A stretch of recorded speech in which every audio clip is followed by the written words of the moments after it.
Hi there, guys. One of our big needs in this current crisis is to make sure that we look after our safety.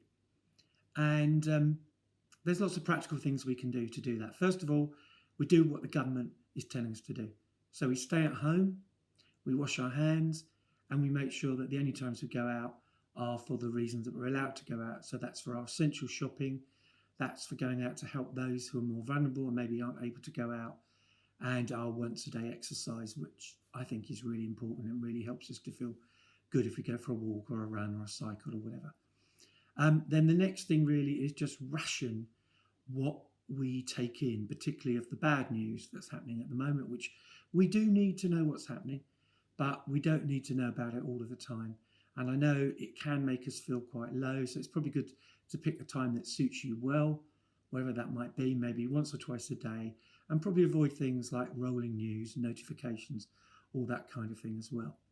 Then I think we need to be really important to understand what we can control and what we can't, and to not get stressed up about the things we can do nothing about, because there are loads of those at the moment, and focus on the things that we can control and think about them and plan what we're going to do to make sure that we look after our families and we look after ourselves.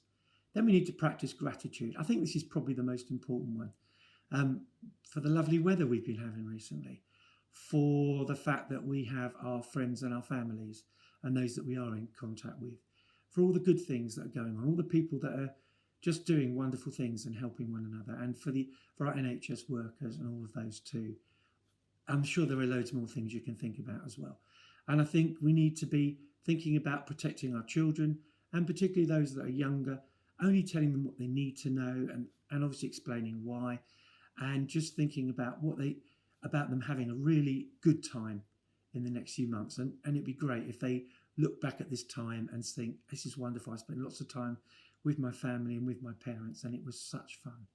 And I just pray that will be the case for them. And I pray for all of us really too, that we'll keep safe, and most of all, that we'll trust in our God and Father who looks after us.